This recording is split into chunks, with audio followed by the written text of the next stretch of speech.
This video is brought to you by channel partner 4 years running Squarespace. They just refreshed their already industry-leading website creation toolset, making it easier than ever before to build the perfect website for your business, your project, or just for fun. They're offering a special discount to viewers of this channel, so stick around to the end of the video to learn more.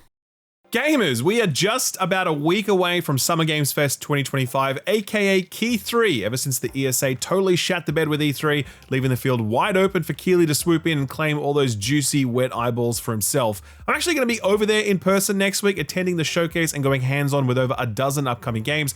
Can't say which ones yet, but I can tell you there's some cool stuff over there. I do think you'll enjoy hearing about it when the time comes. This week, things are a little quieter than usual, owing to the fact that publishers like to keep their powder dry ahead of those big events. But we've still got some interesting stuff to cover, like the confirmation of a live-action Elden Ring movie, a PS5 price drop, albeit temporary, and a real bummer of a cancellation. So this news broke overnight. I woke up this morning, reached across for my phone, saw the headline, groaned loudly, and then tried to go back to sleep. Yes, it's true, as reported by Rebecca Valentine of IGN, EA has not only effected a further round of layoffs just weeks after some other layoffs they did, but they also cancelled the Black Panther game, and they're closing the studio that was working on it, a studio that was known as Cliffhanger Studios. Cliffhanger was a newly formed EA studio based out of Seattle, led by Kevin Stevens, who had earlier worked on Monolith's Shadow of Mordor series. The studio was apparently led by a number of other AAA veterans, and when EA announced the formation of the studio back in 2023, they also announced that they were working on a Black Panther game. Well, not anymore, because IGN obtained an email from EA Entertainment president Laura Meal, and in it she confirmed that the game was cancelled and the studio was closing. She said that these layoffs and cancellations were being done to, quote, sharpen our focus and put our creative energy behind the most significant growth opportunities, end quote. Man, if I had $1 for every time I heard that over the last few years. Obviously, we don't know why this was canned. It's very possible that the game just wasn't coming along well and that EA wanted to cut their losses. It's possible that EA felt that the MCU wave of popularity had crashed and they didn't think they'd see the ROI they needed, given what you have to assume are some pretty hefty licensing fees from Disney. We don't know. But it is clear that making money from superhero video games isn't the slam dunk that you'd think it is. Marvel's Avengers was a pretty clear reminder of that, though that game was terrible, so that didn't help. Suicide Squad was another example, but that was also terrible. I think I'm starting to sense a pattern here. A better example is Marvel's Guardians of the Galaxy, which was a really fantastic game that seemed to have bombed despite the fact that the movies were super popular and the game was excellent and the stars aligned perfectly, but it still couldn't make money. Were EA thinking about that when they cancelled the Black Panther game? Again, we don't know, but I wouldn't be at all surprised. Do keep in mind that there is actually another Black Panther-ish game currently in development under Amy Hennig. That one's called Marvel 1943 Rise of Hydra, and it stars both Cap and the Black Panther. That one is still on the way, at least for now. Let's hope it stays that way. In the same email from Miel, she confirmed that the company was going to be focusing on a small handful of franchises going forward,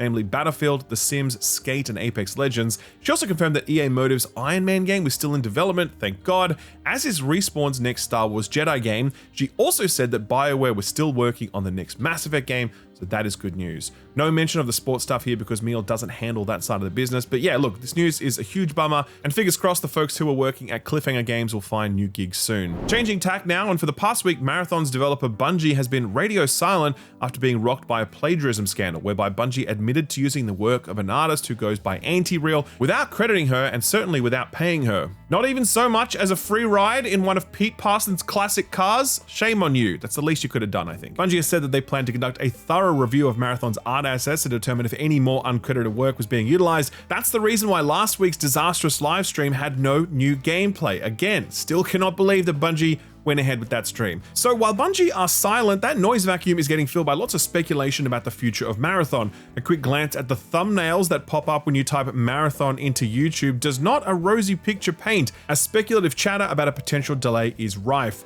Certainly the biggest reports circulating this week came from Paul Tassi of Forbes and Colin Moriarty's Sacred Symbols podcast, where both allege that Sony have cancelled their marketing plans for Marathon, indicating a delay for the planned September release is very likely. Tassi wrote about this last week, actually. In his report on conversations with an undisclosed number of Bungie staff, he said, quote, at the start of this month, Bungie have pulled the plug on its main Marathon marketing plan, which was going to have a new trailer in June, along with the launch of pre-orders. The whole campaign needs to be reworked now, end quote. Then this week, in the most recent episode of the Sacred Symbols podcast, Moriarty had this to say, quote, I was told by someone familiar with marketing plans in a key overseas market there are now no plans to do paid marketing for Marathon at all. I don't know if those plans were affected by what has recently happened or if that was always the plan or whatever, but it's considered a fairly unusual move for a game of this high profile, end quote. So that's two people, very likely speaking to different sources, both reporting that Sony are not planning to market the next game from Bungie, the makers of Destiny and Halo, and a studio that they spent $3.6 billion to acquire. Do you imagine then that Marathon is coming out in September as planned? That seems extremely unlikely at this point. The vibes are so bad right now that people have started using the C word, cancellation. Right now, there is absolutely no reason to suspect that Bungie or Sony would look to cancel Marathon, but the problem is that Marathon seems to be treading the exact same path that every single other failed live service has trodden, like beat for beat. It's a studio making a game that holds no appeal to its core audience. It's a competitive experience in a market where there's already a number of excellent competitive games vying for people's time and attention. It's a premium priced product when many of those competitors are free, and its reveal has generated all the wrong buzz. Even from a pure metrics perspective, you can see that engagement and Twitch viewership dropped off sharply after the alpha test went live. People weren't coming back because, as impressive as Marathon looks, it just doesn't have the sauce yet, a point underscored by the phenomenal reception and engagement that Arc Raiders was getting during its most recent open beta test. I certainly don't need to recount to you, dear reader, why all of this sounds pretty familiar, and we haven't even gotten to the most salient detail yet. Live service games actually aren't about what you spend developing them before they release, they're about what you spend developing and marketing them after that, since your burn rate generally goes up post-launch, not down. So let's say that you're Sony, you have 300 Bungie developers working on a game that there is zero buzz behind, the game itself is clearly not ready to go and hasn't found its hook yet. There's this plagiarism thing which has completely vacuumed up what little win might have been in the sales. You've had a bunch of live service cancellations in the past, the biggest live service flop of all time in the form of Concord, and this very week it's been reported that yet another of your live service gambles, Fair Games, isn't in great shape, resulting in the studio founder leaving the studio. If you're Sony and you are staring into that sort of abyss, what is staring back at you? I'll give you my own personal perspective on this. I don't think Sony bought Bungie for $3.6 billion on the promise of Marathon. I think they bought them because they thought that they were talented developers and they knew how to run live service projects.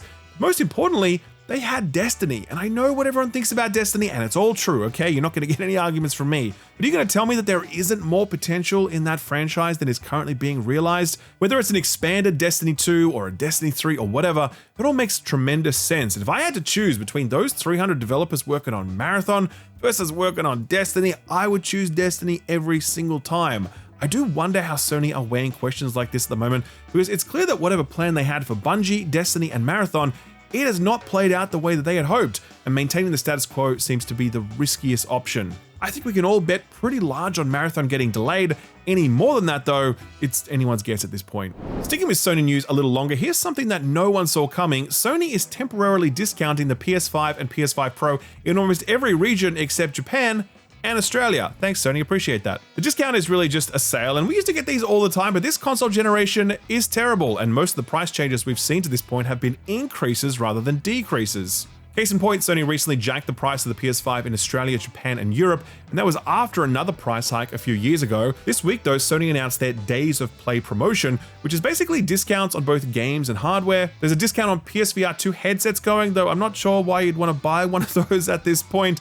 Base PS5 consoles are getting a discount of around 20% in Europe and the UK, indicating that the recent price hike probably was a buffer against US-based tariffs, since there's clearly some margin here that Sony can play around with. The US is getting a discounted PS5 plus Call of Duty Black Ops 6 bundle that's selling for $450, so that's nice. But the big headline is that the PS5 Pro is also going on sale. It's going to be $50, pounds, or euros off until June 11th. And yeah, no one really saw that coming, especially Microsoft. Recall that recently Microsoft jacked the price of their hardware to the point where their 2TB version of the Xbox Series X console was selling for more than the price of the PS5 Pro. Clearly, Xbox were betting that Sony would effect a price hike of their own, but now it seems like Sony have pulled the old reverse Uno. It's an especially surprising move given that right now most companies are looking to protect their margins given the uncertainty around Trump's tariffs, but with Trump having caved on almost every single tariff he announced, markets are rebounding with the added confidence of knowing that most of what Trump announces will be walked back after 1 or 2 news cycles anyway. The timing of this price drop is particularly interesting since it happens to coincide with the launch of the Switch 2. Will people cancel their Switch 2 pre-orders and opt for a PS5 Pro instead? I highly doubt it, but I do wonder if this sort of pricing signals a more aggressive footing for Sony as it enters the latter part of this console generation. The Switch 2 is surely going to do well for itself, and Xbox is betting the house on Game Pass, while Sony still needs its boxes to sell if their strategy is going to work. with Game Pass picking up speed this year thanks to a slew of fantastic day one releases, perhaps a cheeky console discount is Sony's way of fighting back. Because yeah, make no mistake, Game Pass has been on an absolute rip and tear lately. Toward the back end of 2024, you had Call of Duty Black Ops 6 and Indiana Jones, and this year you've got day-and-date releases for Blueprints, Oblivion Remastered, Clair Obscur Expedition 33, and Doom the Dark Ages, plus they just announced that Metaphor ReFantasio is joining the service next week, one of the highest rated games of 2024. Absolutely huge momentum that makes Game Pass almost too good a deal to pass up, and that in itself raises questions about the impact that Game Pass has on game sales and how that affects overall industry sustainability. Two recent examples have brought this topic of discussion back into the discourse again. The first is Clair Obscur, and yes, before you ask, the video is coming, I promise, okay? I promise, I just need a bit more time, okay? Okay, anyway, just today, Clair Obscur's developer Sandfall Interactive announced that 33 days after the game released, it has now sold 3.3 million copies. 33 really do be a lucky number for this little French outfit. Anyway, Clair Obscur was a day one Game Pass release, and yet it still managed to sell 3.3 million copies, indicating that just because something is on Game Pass doesn't mean it isn't going to sell.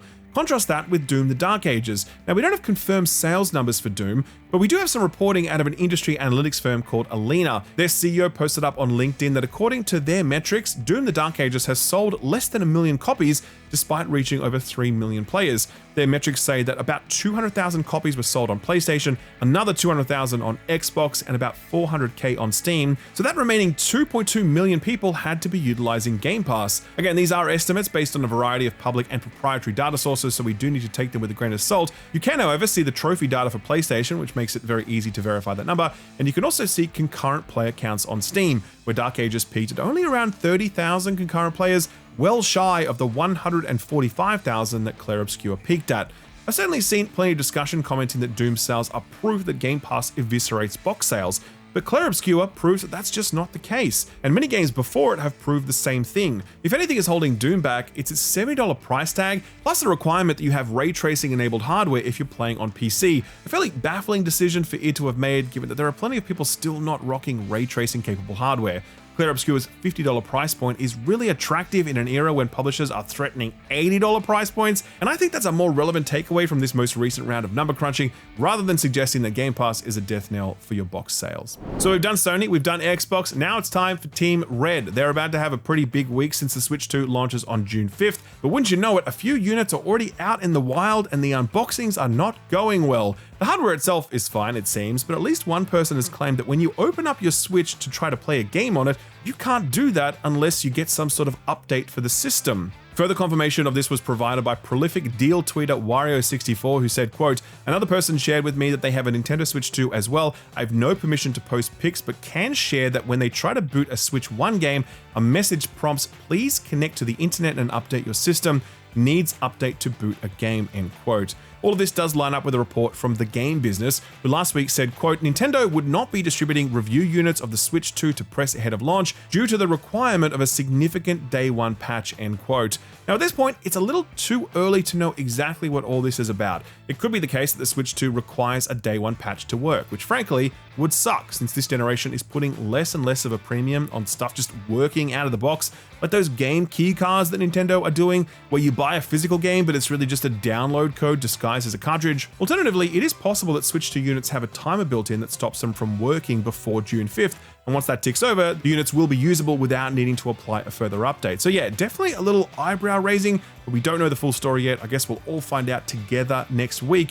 And by we, I mean anyone who was lucky enough to get a pre-order, because those units sold out really fast. A quick lightning round to finish off. The Elden Ring movie is confirmed. It's a live action thing that was being talked about for a while now, but per a press release from Bandai Namco, it is locked in, with some surprising talent attached to it actually. Directing it will be Alex Garland, best known for Annihilation, Ex Machina, 28 Days Later, and that very mid-Civil War movie. George R.R. Martin is producing this one, which is great for him because he desperately needed another excuse not to finish Winds of Winter. Other producers include various A24 people, because A24 are also attached to this. I have absolutely no idea how you go about making a film based on a narrative style that basically requires you to watch YouTube videos in order to understand it. but I wish the scriptwriters the very best of luck. Speaking of Souls-likes, Lies of P is getting an easy mode. This is a bit of a backtrack for the studio, who earlier said that they weren't really interested in adding something like this. In 2023, game director Ji-won Choi said, quote, "We believe Souls-like games shouldn't have difficulty options. We believe the tightness of the level design is one of the most attractive things about this genre," end quote. Fast forward to this past week, and he now says, quote, "We have had a lot of feedback from customers and from our developers, so by making development adjustments and introducing these difficulty options, we can offer the experience to different types of players.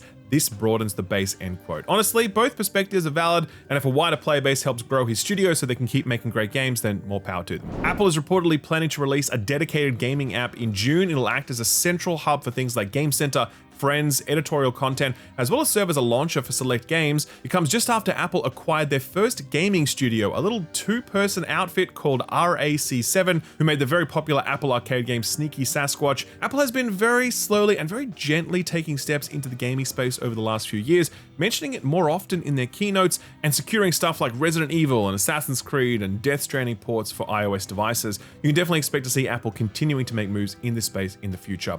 The FTC has finally dropped its case against Microsoft's acquisition of Activision Blizzard King. After a recent appeal ruling went against them, the FTC realized that it was totally Jova. And that's the end of that chapter, not with a bang but a whimper, as they say. And finally, the Switch 2 will support USB mice. Alright, this was confirmed by Koei Tecmo, who was showing off a demo for Nobunaga's Ambition Awakening.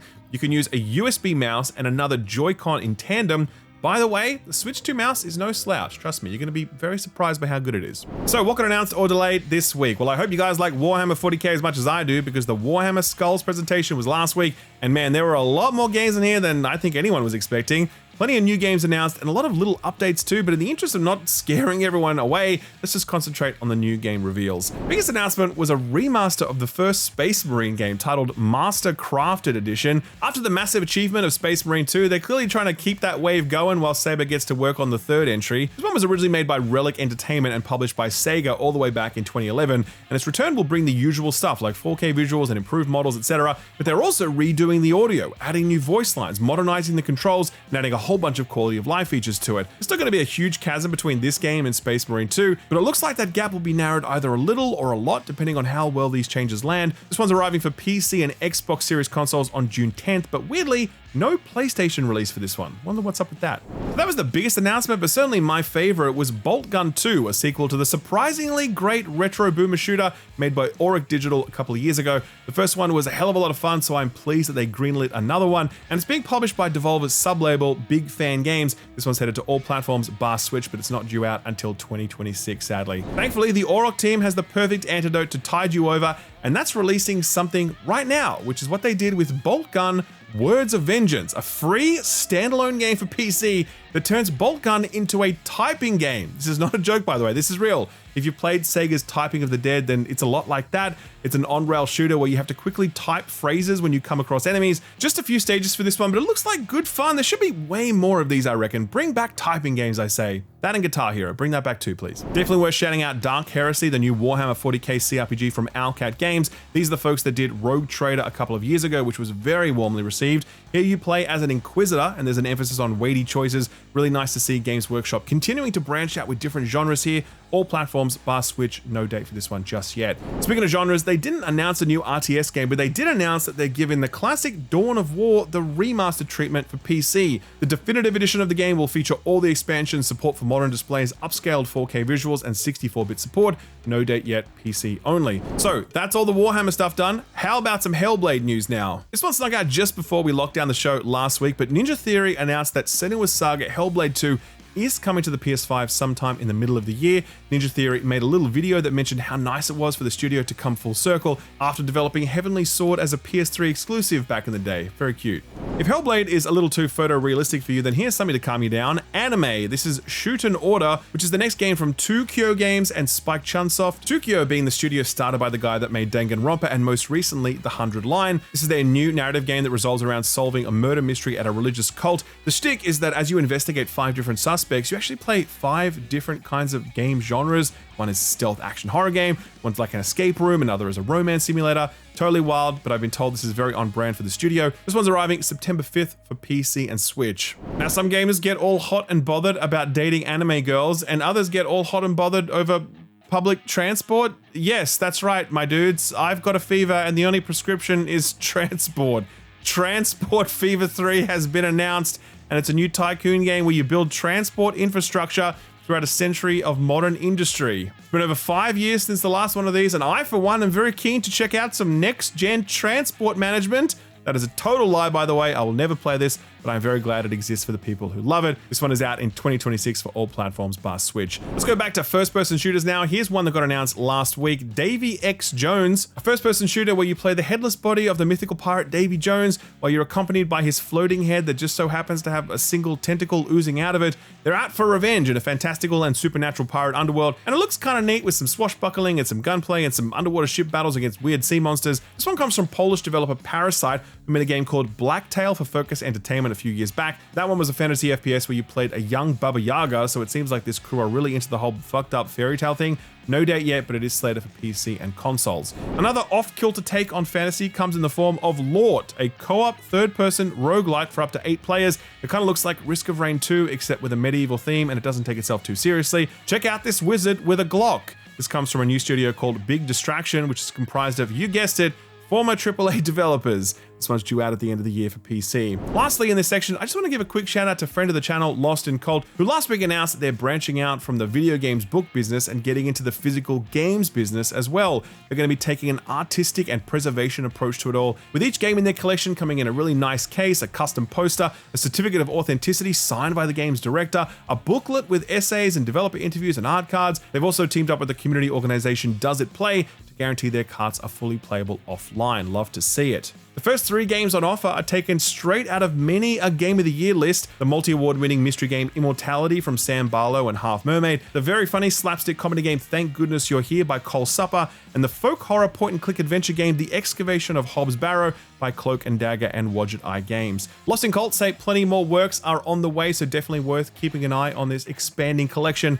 Very excited to see this. Love Lost in Cult. If you haven't checked them out yet, please do so. They make great stuff. A couple of cancellations worth mentioning this week. A little while ago, ex-StarCraft 2 developers announced that they were making Battle Aces, an RTS game which was looking to strip out all of the fluff of the genre and make it really quick and punchy and approachable for everyone. Unfortunately, that project has now been cancelled before the game was even released, with the developer saying that, quote, unfortunately, the returns from early testing were not strong enough to support continued development. Very, very sad times for the developer and for the RTS genre in general, because we don't really get many of those these days. Finally, the folks at NetherRealm and Warner Brothers have announced that there will be no more content updates for Mortal Kombat 1 as NetherRealm moves onto its next project, which people are assuming is Injustice 3. Interesting to note that this game sold 5 million copies and pieced out in just under 2 years, while its rivals like Street Fighter and Tekken 8 released later sold less, but are still going strong with new seasons and a pretty active community base. I'm going to say Warner Brothers probably had something to do with moving NetherRealm on, because Lord knows they need some box sales right now, and NetherRealm is usually a pretty reliable place to get them. Alright, so what came out last week? Well, let's get back to Cathy Rain 2 from Raw Fury, which is continuing a really strong streak for the classic point-and-click genre this year. This one comes in at a strong 81 on OpenCritic with quite a few fans. Here's a review from GameSpew, which is an outlet name I always love saying out loud, featuring fantastic voice acting, excellent puzzles, and a narrative that keeps you gripped. Cathy Rain 2 soothsayer deserves a place in the point-and-click adventure hall of fame, end quote. Hope those public transport folks from a little while ago are still around, because Monster Train 2 has done very well for itself. It's sitting at a mighty 87 and seems to be a great sequel by all accounts. IGN loved this one. They scored it 9 out of 10, saying, quote, Monster Train 2 is a fantastic upgrade for what was already one of the best deck-building roguelites out there, with so many interesting variables and options to make replays interesting that it feels bottomless, end quote. Deliver at all costs was that isometric destruction game being published by Konami. This one's got quite a spread of reviews for it. It landed at a fair 73 on OpenCritic. Most of the reviews commented on how silly and fun the chaos of this one was, but the likes of GameSpot and IGN were really let down by the story and repetitiveness of it all, giving it 5 and 6 respectively. Several other outlets were able to ignore all of that though, with quite a few 8s out there. Worth noting that this one is currently free on the Epic Games Store, so give it a shot, I guess. On to the animal segment of the show now. Duck Detective 2, The Ghost of Glamping hit a strong 81 on OpenCritic with its charming deduction gameplay. GamesHub gave this one 4 out of 5, saying, quote, much like the titular Duck Detective, the mystery that plays out in this adventure is relatively short, but with punchy puzzles and a delightful new array of characters to befriend and or interrogate, it makes an impression far beyond its stature, end quote. As for the Teenage Mutant Ninja Turtles Tactical Takedown, it's also earned a strong rating, 77 for this one. Digital Trends gave this one 3.5 out of 5, but it sounds like they love the indie innovation on turn-based tactics, saying, quote, fast-paced strategy makes Teenage Mutant Ninja Turtles Tactical Takedown's turn-based action feel as active as an arcade brawler. Each level offers a jolt of arcade excitement that gives each turtle their chance to shine. Rather than treating them as interchangeable heroes, its small scope leaves it vulnerable to bugs and repetition, but Tactical Takedown's best quality is how much it's willing to break the mold and offer a new spin on a familiar Teenage Mutant Ninja Turtle power fantasy, end quote. Finally, let's take a look at Blades of Fire from Mercury Steam. This is the one from the Metroid Dread developers,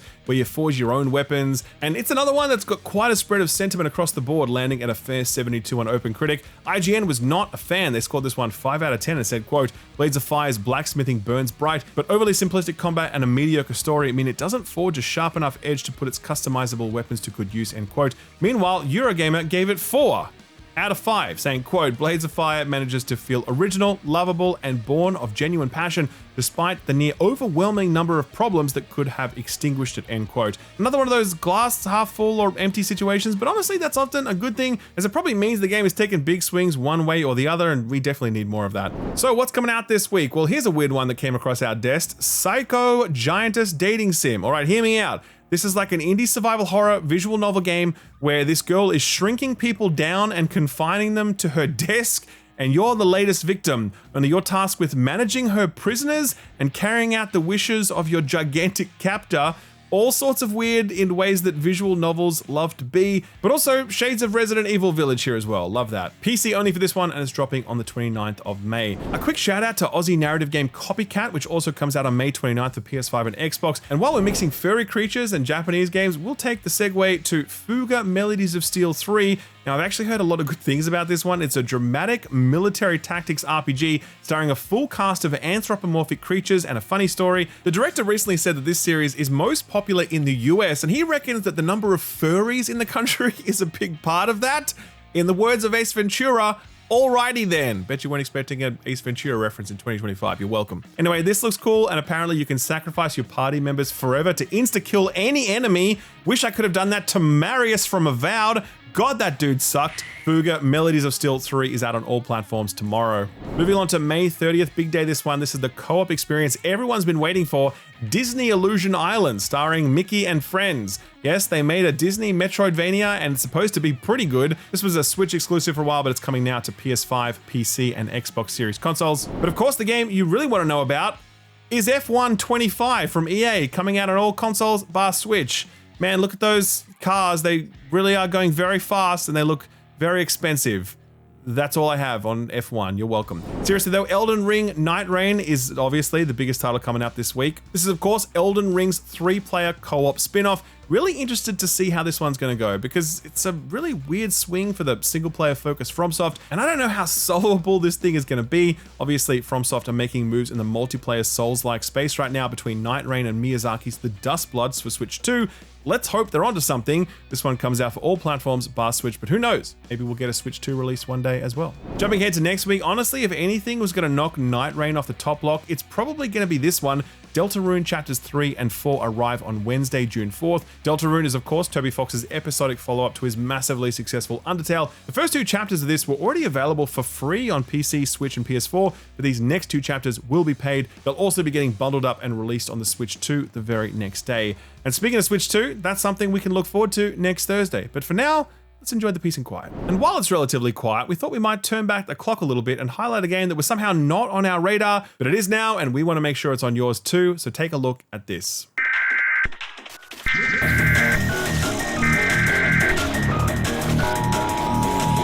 Scanner, standing by.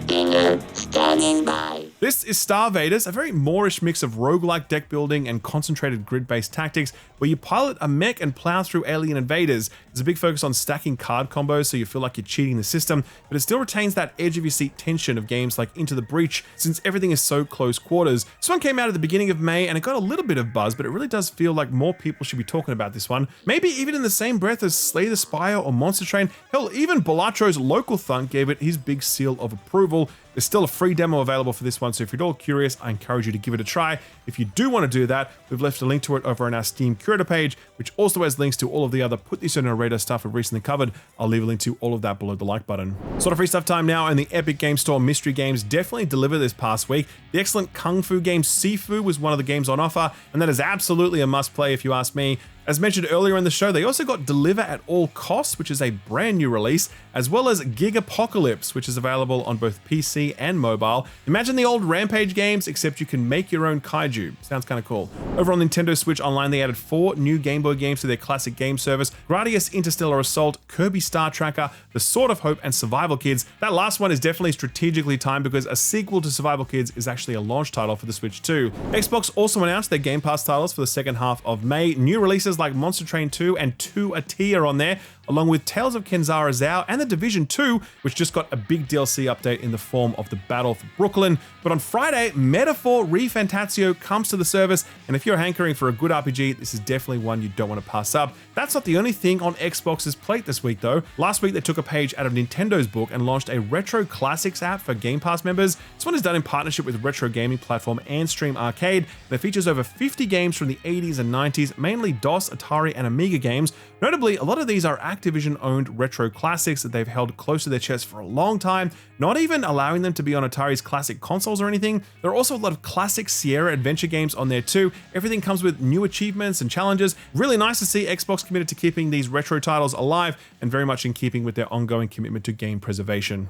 A short, sharp, silent but deadly feel-good story for the week. Splitgate II is now in open beta, and it seems as though developers 1047 Games has slipped something a little cheeky in there, as discovered by Twitter user Sorry Can't Aim. If you spam the crouch button in-game, something unusual happens.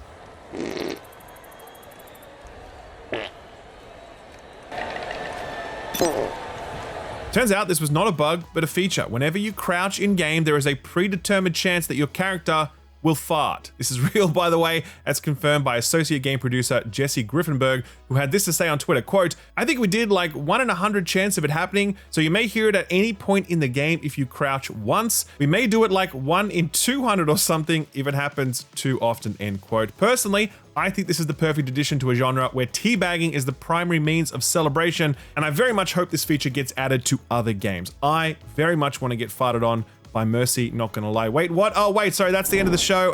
Thanks for tuning in. Please do like the video if you had a good time. Be sure to subscribe and ding that notification bell and you won't miss an upload. Don't forget, we're also on Spotify, so you can watch videos over there too if that's your poison. The Claire Obscure video is on the way. I think you're gonna like this one, so yeah, a little bit more time. It's happening, okay? I promise. For now though, thanks for watching and I'll see you real soon. Bye-bye.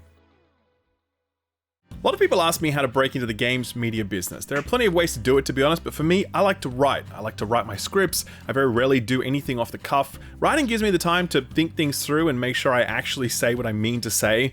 If that's something that appeals to you too, then I really think having a place where you can write and publish your work is super helpful. And if you want to create a space like that for yourself, then consider doing it with this video's sponsor, Squarespace. For years now, Squarespace have been the very best in the website creation business. Their tools are second to none, making it super easy to create a website no matter your experience building websites. You could be a total beginner, and Squarespace's tools will let you build a professional looking website in mere minutes. The ease of their tools lets you focus on what matters most, your writing. You can write with the confidence that when it's time to publish, the process will be simple and will always look great. Squarespace isn't just about the front-end experience though. It's also got all the back-end stuff you need to make sure your website is surfaced in search. Every Squarespace website supports sophisticated SEO tools that are just as easy to use as everything else Squarespace offers, meaning you can be sure that the customers who are looking for you can find you. There's so much more that Squarespace offers, so if you'd like to check it out for yourself, you can visit squarespace.com to try it for free. And if you want to get serious, visit squarespace.com/skillup to get 10% off your purchase of a website or a domain name.